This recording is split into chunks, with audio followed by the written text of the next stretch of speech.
Hola, Sexto. Continuamos viendo sumatoria de fuerzas y lo que vamos a ver ahora es el teorema del coseno. Porque lo que vamos a hacer es sumar dos fuerzas que están separadas por un ángulo distinto de 90 grados. Si están separadas un ángulo de 90 grados, podemos utilizar el teorema de Pitágoras. También le cabería el método del paralelogramo, pero en este caso lo vamos a resolver de forma analítica utilizando el teorema del coseno. Bueno, ¿cómo es eso? Acá tengo como ejemplo una fuerza de 40 newtons y una fuerza de 30 newtons que están separadas un ángulo de 45 grados. El teorema del coseno es una fórmula que, bueno, acá la tengo expresada, que si yo tengo un triángulo, por ejemplo, y conozco sus lados A, B, y conozco el ángulo que la separa, puedo calcular cuánto vale el lado C. Haciendo el lado A al cuadrado más el lado B al cuadrado menos 2 por el lado A por el lado B por el coseno del ángulo.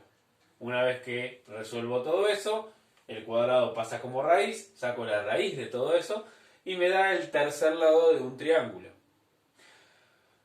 Ahora, si ustedes se fijan, como ya no tengo un rectángulo como cuando tenía Pitágoras, por lo tanto las diagonales no son iguales. Fíjense que si yo construyo el paralelogramo, el lado este de este triángulo, C, esta diagonal no es igual a esta.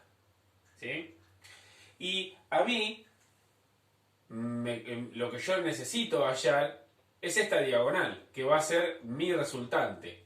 Y eso lo podemos hallar simplemente al teorema del coseno cambiándole este valor negativo por un valor positivo. Entonces, el resultado que me va a dar eso va a ser, en vez de darme el tercer lado de este triángulo, que va a ser este, me va a dar esta diagonal. Simplemente haciendo ese cambio. Y fíjense que si yo hago ese cambio y me da esta diagonal, me está dando la diagonal del paralelogramo, que es lo que yo estoy buscando, que es mi resultante. Por lo tanto, lo que tengo que hacer es aplicar el teorema del coseno simplemente con un signo positivo. Y, bueno, esa C para nosotros va a ser nuestra fuerza resultante, A va a ser la fuerza 1 y B va a ser la fuerza 2. Así que, bueno, reemplazamos los valores y aplicamos el teorema del coseno. Bueno, ya adelanté unos pasos, pero lo que hice fue reemplazar en la fórmula del teorema del coseno los valores que yo estoy calculando, mi fuerza resultante, la fuerza 1 y la fuerza 2, ¿sí? Más 2 por fuerza 1 por fuerza 2 por coseno de alfa, que en este caso va a ser mi ángulo. Y bueno, reemplazo los valores. Esto va a ser fuerza resultante al cuadrado, va a ser 40 al cuadrado, más 30 al cuadrado, más 2 por 40 por 30 por coseno del ángulo. Recuerden que siempre se hacen las multiplicaciones y después las sumas y las restas, ¿sí? No vayan a hacer 30 al cuadrado más 2 y después por 40, ¿sí? Todo este término voy a terminar sacando un solo valor. Bueno, 40 al cuadrado me da 1600, 30 al cuadrado me da 900, 2 por 40 por 30 me da 2400, y coseno de 45 lo hago con la calculadora, saco coseno de 45 me da 0,707. Por lo tanto hago 2400, que es lo que me da esto, por el coseno de 45, 2400 por 0,707 me da 1697. 1600 más 900 me da 2500 y luego sumo el resultado de esto más el resultado de este miembro, 2500 más 1697 me da 4197. Luego, recuerden que acá hay un cuadrado, fuerza resultante está al cuadrado, así como C acá está al cuadrado. Por lo tanto, ese cuadrado pasa como raíz. O sea que mi fuerza resultante va a ser la raíz de este número. Al aplicarle la raíz a ese número, esto me da 64,8. Y como estoy trabajando con fuerzas y con Newton, esto van a ser 64,8 newtons. Por lo tanto, esa va a ser mi fuerza resultante. Eso va a medir la diagonal de mi paralelogramo, si la midiera, ¿no? Bueno, la trazo a la diagonal del paralelogramo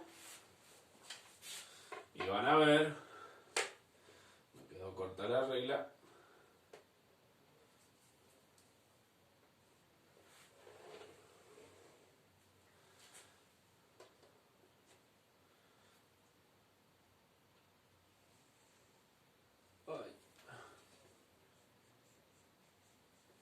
Bueno, esta sería mi fuerza resultante, que me da 64,8 newton.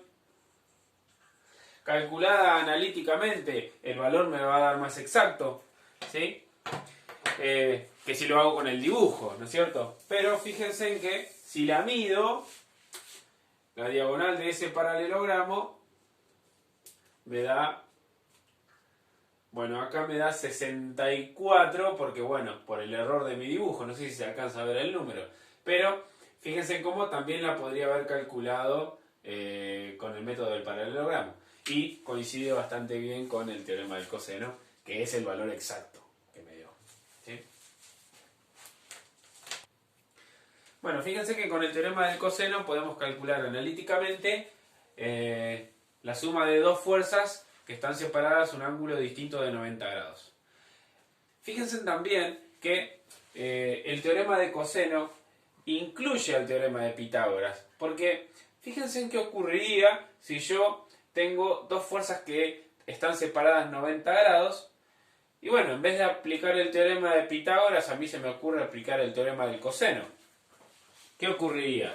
Que en vez de ser coseno de 45, o acá, coseno de alfa, sería coseno de 90 grados, ¿no es cierto? Porque si estoy haciéndolo en un triángulo rectángulo, mi ángulo es de 90 grados. Si yo hago coseno de 90 grados con la calculadora, me da 0. Por lo tanto, si el coseno del ángulo es 0, fíjense que se me anula todo este término.